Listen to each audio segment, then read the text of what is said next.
Welcome to our continued journey of looking at COVID through the lens of faith. I really just expected this to last 4 or 5 weeks, but I underestimated our common experience in my thought and our conversation together. It's really convinced me that the pandemic has sort of had an experience of the nature of a plague. It's been devastating in a variety of ways, and those ways have kept surfacing in our conversation. So this week we're focusing on what has emerged in most of our Sunday conversations together in our church school classes in Winfield, Kansas at Grace United Methodist Church. This week we're focusing on how the pandemic has affected the lives of children. Now, whenever a crisis occurs, it's experienced differently by different age groups. And children are always affected differently than adults because normal developmental stages are interrupted and often are not adequately addressed.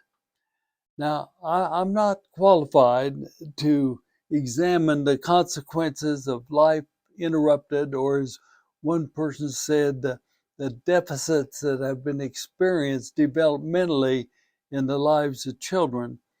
But it doesn't take a professional to watch and notice. As parents and grandparents and neighbors and friends, we've noticed it's had an impact on children. Normal development was interrupted.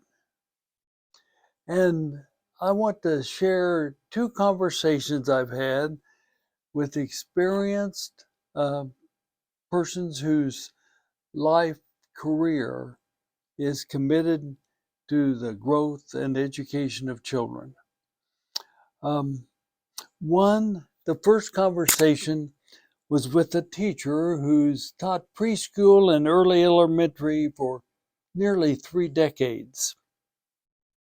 When the period ended of teaching remotely and children returned to school, this teacher immediately recognized that the task was different. Something was missing. Children interrupted conversations routinely. They were adverse to listening to her or to each other. Simple respect. The whole idea of taking turns. Even the experience of lining up to do something or to go somewhere as a group, all of a sudden you couldn't expect an understanding of what those dynamics were all about. Indeed, these were the behaviors that the teacher had been able to count on, but the behaviors weren't there. So this teacher had to sort of start from scratch, teaching basic social skills before she ever got to her lesson plans. But this was not the end of her story. She was shocked the next year with a new group of students. She realized that the gap in developmental skills still existed. The deficit was still there. She realized that trying to learn them later than children usually learn them was difficult. The teacher said, socially, they were just sort of not crazy, but just sort of out of whack. And she feared that this impact caused by the pandemic could stay with these children not only for a year or two, but maybe into teenage years and maybe even to adulthood. A lot to think about. Second conversation was with a person to a lifelong teacher in middle school, administrator, teacher.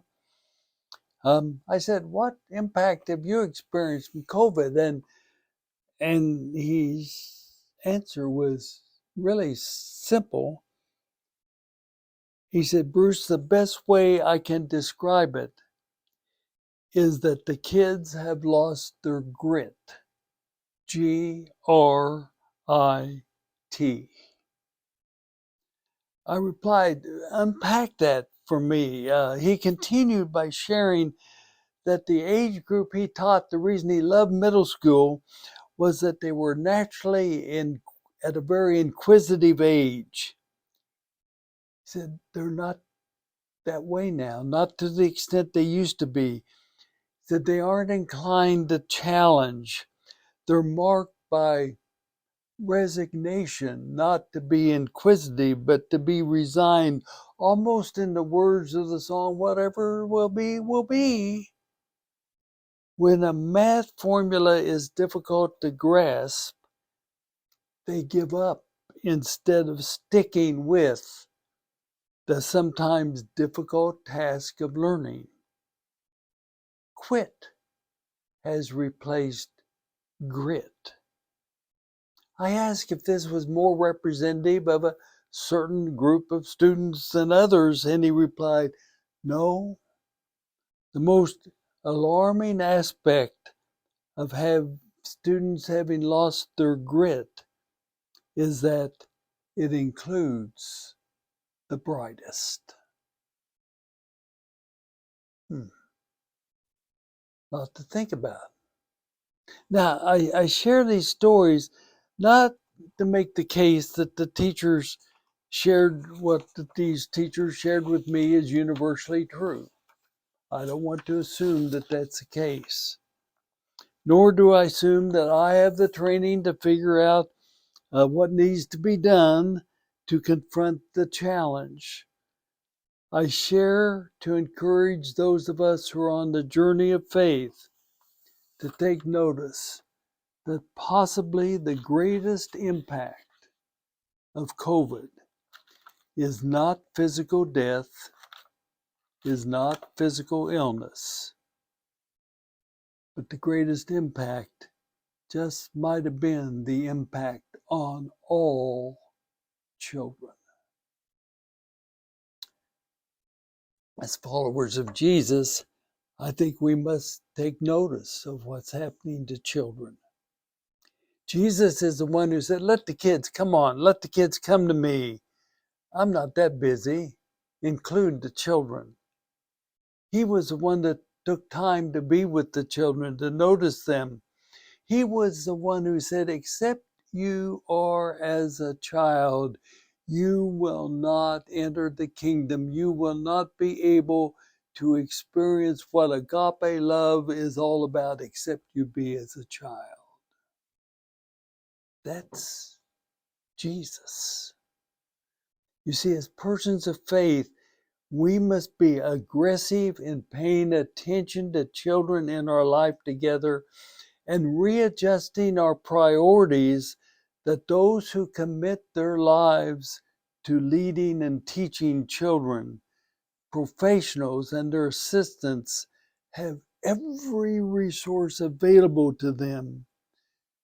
For in the post-pandemic years, the professionals just might have the most difficult task of all in meeting the needs of children. One of the most disturbing events, in my opinion, that is taking place as we face the challenge to prioritize the needs of children is the legislative movement created by a group that is not educational in nature at all, but whose banner is parental rights legislation.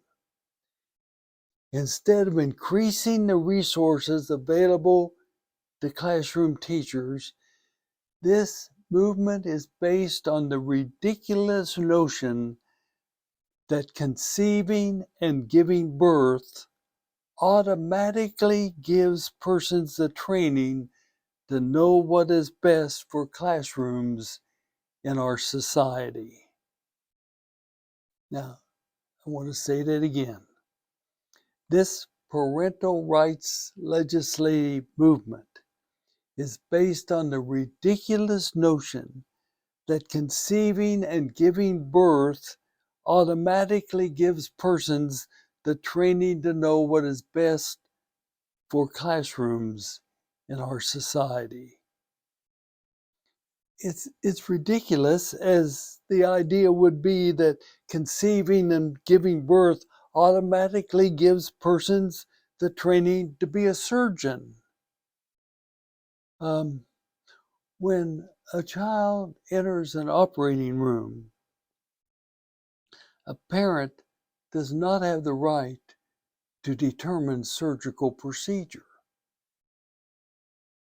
But somehow the parental rights legislation movement is assuming that because one is a parent, they know what is best in the classroom. You see, my observation is that parental rights legislation is always for the benefit of parents, not necessarily children. You see, those of us who are on the journey of faith, looking at COVID through the lens of faith, must be attentive to this movement.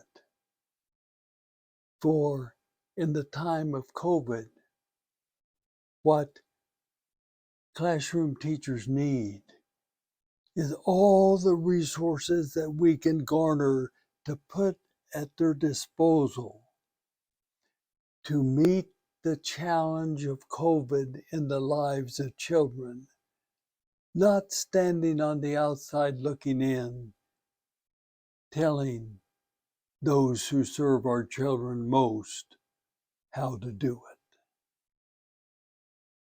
You see, we've got to be on the side of caring for our children, possibly as we have never done before. Because children, as a consequence of COVID, could easily be conceived as the challenge. We just don't know what to do. But instead, persons of faith must say, oh, children are not the problem in the sense that we don't know what to do. Children are the challenge. And we've got to put our wheel of support for the classroom teachers who make a difference in the lives of every child they lead. A lot to think about. Children no longer considered a problem, but rather considered a challenge that need the attention of us all. For your thought and conversation, let me just ask you some questions.